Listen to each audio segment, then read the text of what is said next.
দর্শক আসসালামু আলাইকুম। ইতিমধ্যে আপনারা জানেন ডক্টর ইউনূস বর্তমান প্রধানমন্ত্রী তারেক রহমানের হাতে দায়িত্ব বুঝিয়ে দিয়েছেন। দায়িত্ব বুঝিয়ে দেওয়ার পর ডক্টর ইউনূস বর্তমানে কোথায় আছেন, কি করছেন, এই বিষয়টি কি আপনি জানেন? প্রিয় দর্শক, এমন প্রশ্ন থেকে আজকের ব্লগটি করা। বিভিন্ন মাধ্যমে শুনেছি ডক্টর ইউনূস সরকারি বাসভবন যমুনা ছেড়ে তার গুলশানের নিজের একটি বাসায় উঠেছেন। আজকে আমি আপনাদের নিয়ে যাচ্ছি ডক্টর ইউনূসের গুলশানের নিজ বাড়িতে। তার গুলশানের বাড়ির বর্তমান অবস্থা কি, তিনি বাসায় আছেন কিনা, এছাড়া তার বাসার লোকজন তার ব্যাপারে কি বলে, সবকিছুই আজকের ভিডিওতে তুলে ধরবো ইনশাআল্লাহ। সম্পূর্ণ ভিডিও জুড়ে আমি মোহাম্মদ হিজবুল্লাহ ইসলাম থাকছি আপনাদের সাথে। আরেকটি কথা না বলে নয়, চ্যানেলটি সাবস্ক্রাইব করার আমন্ত্রণ জানাচ্ছি।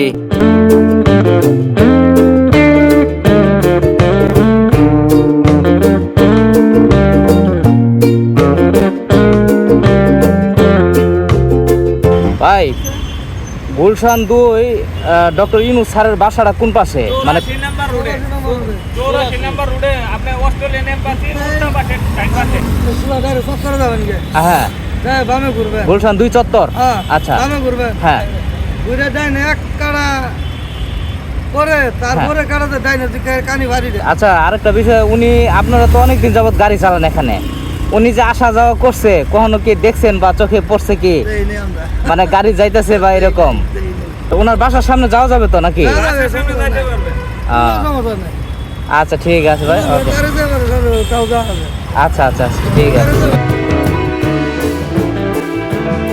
প্রিয় দর্শক, আমি উত্তরা থেকে রওনা হয়ে এই মুহূর্তে রয়েছি ঢাকা বনানীতে। আজকে মূলত ডক্টর ইউনূস স্যারের বাসাটি যেভাবেই হোক খুঁজে বের করে যতটুকু সম্ভব আপনাদের দেখানোর চেষ্টা করব ইনশাআল্লাহ। যতটুকু শুনেছি, ডক্টর ইউনূস গুলশান 2 এর নিজ বাসাতে থেকে ওনার নিজস্ব ইউনূস সেন্টার নামক একটি প্রতিষ্ঠানে কার্যক্রম চালিয়ে যাচ্ছেন। ইউনূস সেন্টার হলো ডক্টর মোহাম্মদ ইউনূস স্যারের নিজস্ব একটি অলাভজনক প্রতিষ্ঠান। এর প্রধান লক্ষ্য হলো সামাজিক ব্যবসার ধারণা সারা বিশ্বে ছড়িয়ে দেওয়া।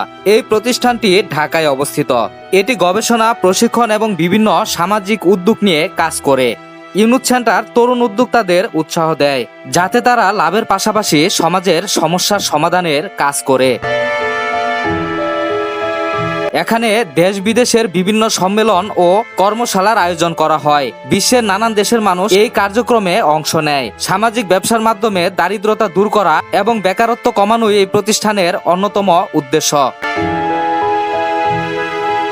ইউনূস সেন্টার শুধু একটি প্রতিষ্ঠান নয়, বরং এটি একটি মানবিক ও সামাজিক পরিবর্তনের আন্দোলন। বর্তমানে এই প্রতিষ্ঠানটিতেই সময় দিচ্ছেন ডক্টর ইউনূস স্যার। দর্শক, আমি ঠিক এই মুহূর্তে দাঁড়িয়ে রয়েছি গুলশান 2 গুল চত্বরে। যতটুকু শুনেছি, ঠিক এই গুলশান 2 গুল চত্বরের আশেপাশেই ডক্টর ইউনূস স্যারের বাসা। চলেন তাহলে এখানকার কাউকে জিজ্ঞেস করে সঠিক লোকেশনটা জেনে আসি। বড় ভাই, ডক্টর ইউনূস স্যারের বাসাটা কোন পাশে? ডক্টর ইউনূস স্যারের বাসাটা গুলশান 2 নাকি? এটা কত নম্বর রোডে জানেন? 84 নম্বর। এটা কোন দিক দিয়ে যাবো এটাই বুঝতেছি না। আপনি যাবেন এদিক দিয়ে যাবেন। আচ্ছা, এদিক দিয়ে যায়, মানে ডাইনে যাবো নাকি বামে যাবো? ডাইনে যাবেন। ডাইনে মানে রাস্তা পার হয়ে ডাইনে যাবো? পরে ডাইনে যাবেন। আচ্ছা আচ্ছা, ওই জায়গায় যা জিজ্ঞেস করলে তো হবে। হ্যাঁ, সামনের দিকে জিজ্ঞেস করতে হবে। বুঝতে পারছি। ওনারে কি কখনো দেখছিলেন এই যে রিক্সা চালান এতদিন যাবত?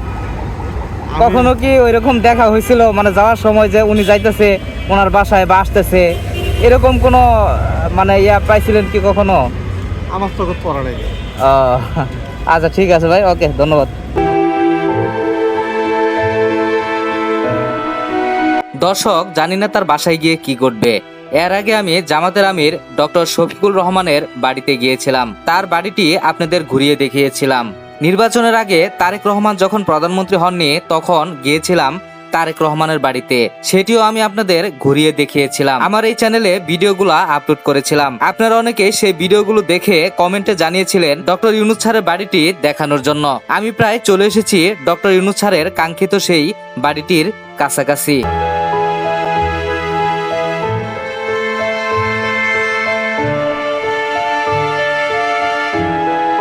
কাকা, 82 নাম্বার রুটটা কোন পাশে? এই যে সামনে গলি ঢুকছে বাম দিকে, মানে প্রথম প্রথম যে গলিটা বাম দিকে। প্রথম হয় সামনে ছোট গলি, আচ্ছা আচ্ছা এর বামে ঢুকবেন, আচ্ছা, ঢুকিয়ে বাম দিকের রাস্তা কোনার মাথায় ওটি দেখবেন লেখাই আছে। বুঝতে পারছি। 82 নম্বর রোডেই তো ডক্টর ইউনূস স্যারের বাসা নাকি? ডক্টর ইউনূসের বাসা তো 84-তে, এই যেটা ও 84-তে। ওই যে আর্মিগুলোর সামনে জায়গায়। প্রিয় দর্শক, আমরা বাসাটি পিছনে ফেলে এসেছি। রুট নাম্বার 82 আর 84-র ভিতরে একটু গরমিল লেগে গিয়েছিল, আবার আমাদের পিছনের দিকে মুভ করতে হচ্ছে। বাসার সামনে সেনাবাহিনীর একটি গাড়ি দেখতে পেলাম। দেখে মনে হচ্ছে দিবারাত্রি 24 ঘন্টায় ডক্টর ইউনূস স্যারকে নিরাপত্তা দেওয়ার জন্যই এখানে সেনাবাহিনী নিযুক্ত থাকে। আমি বুঝতে পারছি না তার বাসার সামনে গিয়ে ভিডিও করা যাবে কিনা। প্রিয় দর্শক, এটাই সেই কাঙ্ক্ষিত ডক্টর ইউনূস স্যারের বাসা। ক্ষমতা হস্তান্তর করার পর বাসাটিতে এতটাই নিরাপত্তা দেওয়া হয়েছে, আমি বাসাটির সামনে একটি মিনিটও দাঁড়াতে পারিনি। আমি এখানে এসে দাঁড়ানোর সাথে সাথেই পিছন থেকে সেনাবাহিনী এসে আমার ক্যামেরাটি বন্ধ করে দেয়।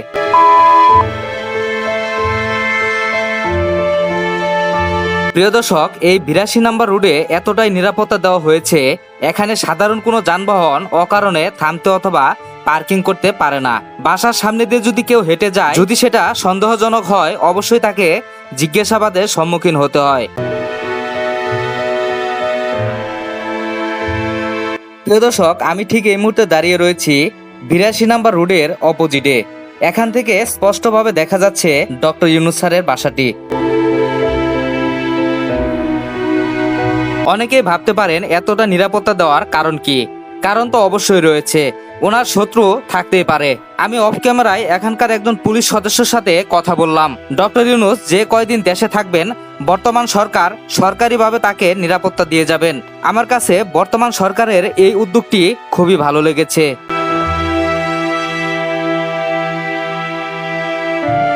দর্শক, ডক্টর ইউনূস স্যারের বাসার সামনে যাওয়ার পর সেনাবাহিনী যখন আমাকে জিজ্ঞাসাবাদ করছিল, তখন আমি হতভম্ব হয়ে গিয়েছিলাম। আমি কেন আসলাম, আমার ব্যাগে কিছু রয়েছে কিনা, আমার বাইকে কিছু লুকানো রয়েছে কিনা, সবকিছুই তারা চেক করেছে। পরবর্তীতে যখন আমি তাদেরকে প্রমাণ দিতে পারলাম আমি একজন ব্লগার, তখনই তারা আমাকে সেখান থেকে আসতে দিয়েছিল।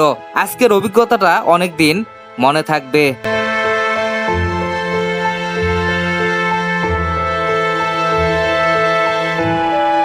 প্রিয় দর্শক, চেষ্টার কোনো ত্রুটি রাখিনি, যতটুকু সম্ভব দেখানোর চেষ্টা করেছি।